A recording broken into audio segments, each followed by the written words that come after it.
a sense of camaraderie and a sense of brotherhood and a sense of loyalty that you have from the brothers around you, brothers who you associate with, especially brothers that's clicked up in the brotherhood as far as the gang is concerned. So of course you don't expect any of them to break their loyalty, to do anything to harm you in that sense. On the other hand, when you live in a gang type life, all kinds of shit can happen. And like similar to what he was saying, basically that wasn't the life that we should have been living. And see, up under that harsh conditions, anything could happen. You know, everybody's not made to be solid like that. Everybody's not made to withhold certain pressure. Pressure break a pipe, you know. And when that pipe busts, those are things that happen. Should it happen? No, of course not. But I mean, you know, we in this game, and some people, like they say, the sum is greater than its parts. And in people's minds, like as far as an individual is the part. And so when you thinking selfishly, you know, when you start thinking only, you're not thinking about the collective no more, the whole community or the hood. You think about yourself. You in trouble. You want to get yourself out of that trouble. So you're going to flip on your brothers and on your community, or what have you, you know. Now, it's not the same type of gang love or brother love like when I came up. So it wasn't a big thing. It was unheard of. Now that there's so much division among brothers, you know, it's easy to see a lot of people telling, backbiting, doing all kind of things, you know, because people claim, but they don't live. You know what I'm saying? So it's a different thing. They might claim SWAN or all that, but they not living the true brotherhood. They going out doing all kind of stuff, and they might cheat on you, tell on you. They might mess with your bra. They might do anything, you know, because they don't have that same type. They don't have that same type of understanding of what camaraderie or what a brotherhood is. You know, they never been taught that. They was raised under other conditions. You know, so and under those conditions, you might have people that flip the script. They might tell on each other. They might do anything, you know. And until they start looking at each other as more in harmony and as a whole, those type of things are bound to happen. Me personally, man, I believe that you should know who you're dealing with before you get in bed with them. Who you take as a friend, you should know if you should be breaking the law with them. If, you know, truthfully speaking, listen, at the age I am now, you got to be logic and you have to be reason that if you gotta break the law and then turn around and this dude tell on you, you shouldn't have been breaking the law from the get-go. Do it make sense?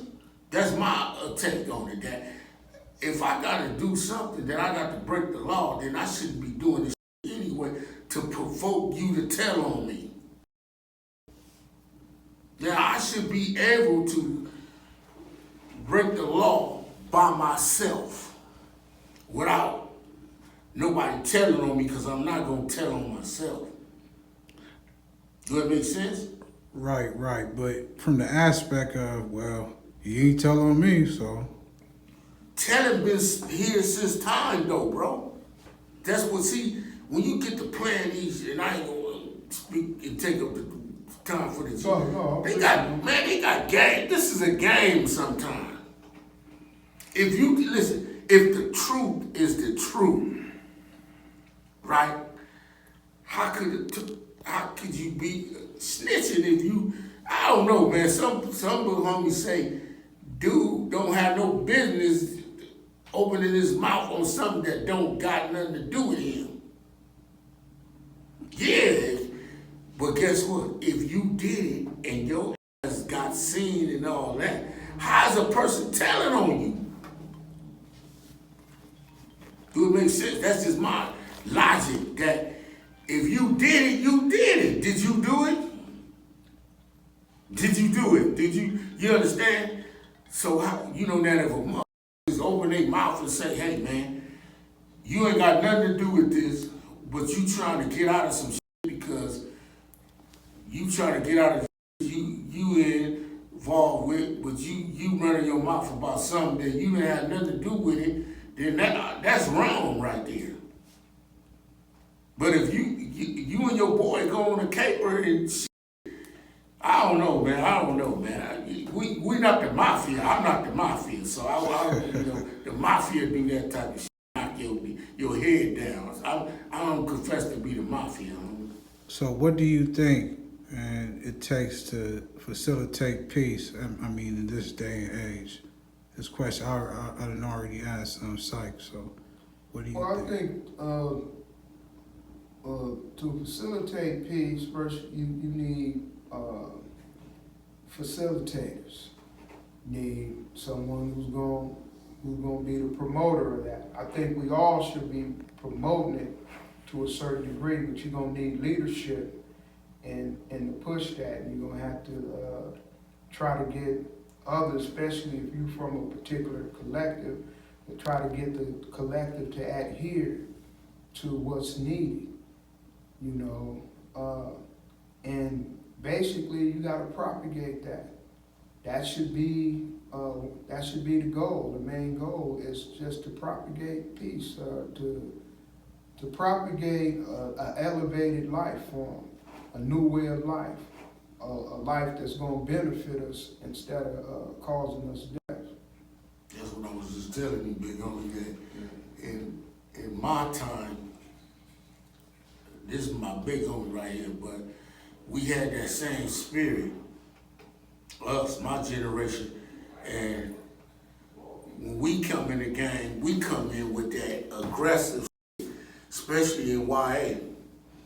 YA, you know, is much different from prison. It's prison, but you can kick a rod off anything. Like prison, they're not gonna just kick a rod off for everything.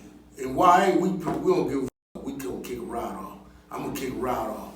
Just bottom line, man, you know, and you got Crips and Bloods running from everywhere. Just, fighting, fist fighting, like hitting somebody upside the head with a battery pack or whatever, like in Paso, they running your class. Like you see like this door open right here, like the units and shit, they'll be coming down this hallway, boom, and man, all my enemies are running here just to get me and my big homie. And first thing we gonna do, jump up and start throwing these chairs first. That's how Paso get down. They, you just jump up and start throwing chairs. I don't know what Spud told you, but as soon as you come through that door, we might have a homie sitting right there. So after enough of y'all come in, close the door. So the rest of y'all can't, we finna tear y'all up. Y'all finna get y'all ass brought to you, excuse my French. Yeah, we're gonna tear your ass right now, but we're gonna close the door though, so the rest of y'all can't come in. And then you might be shocked to see how many Bloods was in here. It might be like 6 of us in here. You just didn't see the rest because we sitting out here like bait. That's how Paso was. So Paso was a vicious institution besides the big homie being in the county. Like we in YA while he in the county. Or we in juvenile hall while he in the county. So while we in juvenile hall, shit going on with us too. We little bloods. They G bloods. You understand? Yeah, we little bloods. We going through it too though. We little dudes fight these other little dudes. It was some real hardcore Crips that we was coming up against.